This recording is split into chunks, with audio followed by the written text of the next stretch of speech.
Students welcome to this lecture. इस lecture में हम डिस्कस करेंगे ट्रांजिस्टर कॉन्फ़िगरेशंस को, यानी कि ट्रांजिस्टर की किस तरह की अरेंजमेंट्स हमारे पास होती हैं। ठीक है, तो स्टूडेंट्स ट्रांजिस्टर हमारे पास ऐसी डिवाइसेस होती हैं जो कि सिग्नल्स को एम्पलीफाई करने के काम आती हैं। ठीक है, तो यहाँ पे हम लिख लेते हैं कि सिग्नल्स को एम्पलीफाई करने के ये काम आती हैं। दैट मीन्स के सिग्नल्स को जब बढ़ाया जाए उसे कहा जाता है एम्पलीफाई करना, और यही डिवाइस होती हैं जिनके थ्रू हम सिग्नल्स को एम्पलीफाई करते हैं। ठीक है, सिग्नल्स में हमारे पास आ जाते हैं करंट, वोल्टेज, पावर, तो उनको ये एम्पलीफाई करते हैं। और साथ ही हमारे पास यहाँ पे लिखा हुआ है कॉन्फ़िगरेशंस। तो कॉन्फ़िगरेशन से स्टूडेंट्स मुराद ये है कि हमारे पास किस किस्म की अरेंजमेंट है, ठीक है, इन ट्रांजिस्टर की। तो वो हम देखेंगे कि हमारे पास कितने टाइप्स की कॉन्फ़िगरेशंस आ जाती हैं ट्रांजिस्टर में। तो स्टूडेंट्स ट्रांजिस्टर में हमारे पास 3 इलेक्ट्रोड्स होते हैं। ठीक है, 3 इलेक्ट्रोड्स होते हैं। दैट मीन्स कि हमारे पास 3 टर्मिनल्स होंगे। ठीक है, 3 टर्मिनल्स। तो स्टूडेंट्स यहाँ पे इलेक्ट्रोड से मुराद ये है कि इलेक्ट्रोड्स हमारे पास ऐसे कंडक्टर्स होते हैं जिनके थ्रू करंट सर्किट में से लीव या फिर एंटर होता है।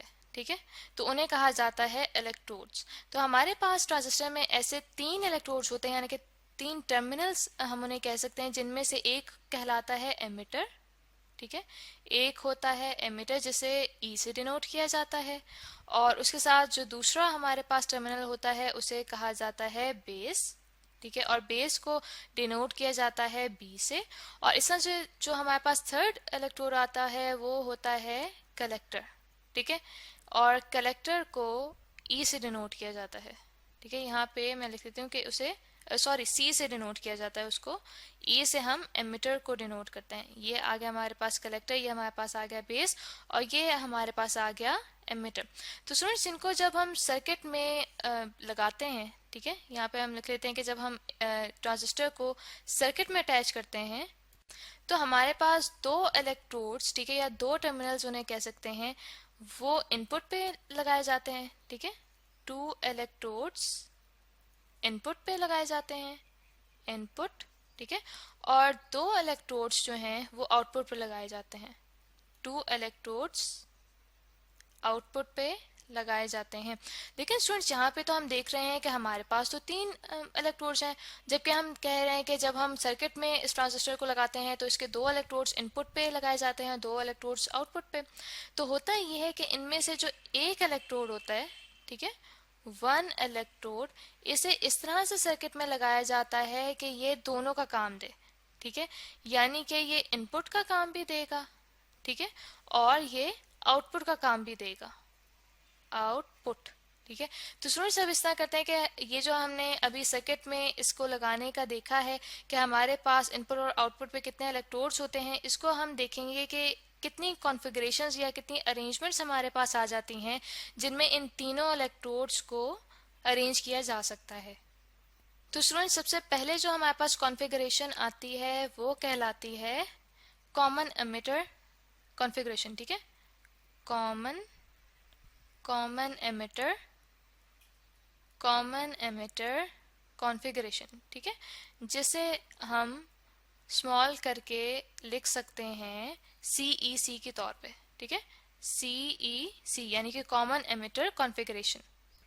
तो स्टूडेंट्स इस कॉन्फ़िगरेशन में हमारे पास जो एमिटर होता है ट्रांजिस्टर का वो कॉमन होता है, यानी कि वो दोनों का काम देगा, आउटपुट का काम भी देगा और इनपुट का काम भी देगा। जैसे कि आप यहाँ पे देख सकते हैं कि हमारे पास एमिटर इस तरह से लगा हुआ है कि वो इनपुट का काम भी दे रहा है और आउटपुट का भी।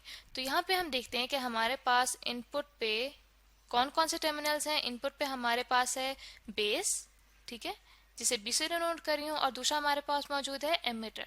ठीक है, और आउटपुट पे हमारे पास कौन कौन से टर्मिनल्स मौजूद हैं। हमारे पास मौजूद है एक कलेक्टर और दूसरा एमिटर। तो आप यहाँ पे देख सकते हैं कि हमारे पास एमिटर दोनों का काम दे रहा है, यानी कि आउटपुट का और इनपुट का भी।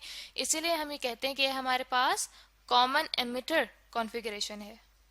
तो स्टूडेंट्स इसके बाद जो दूसरी कॉन्फ़िगरेशन आती है, दूसरी कॉन्फ़िगरेशन हमारे पास आती है कॉमन बेस कॉन्फ़िगरेशन। ठीक है, तो हम यहाँ पे लिख लेते हैं कि हमारे पास जो दूसरी कॉन्फ़िगरेशन है वो कहलाती है कॉमन बेस कॉन्फ़िगरेशन।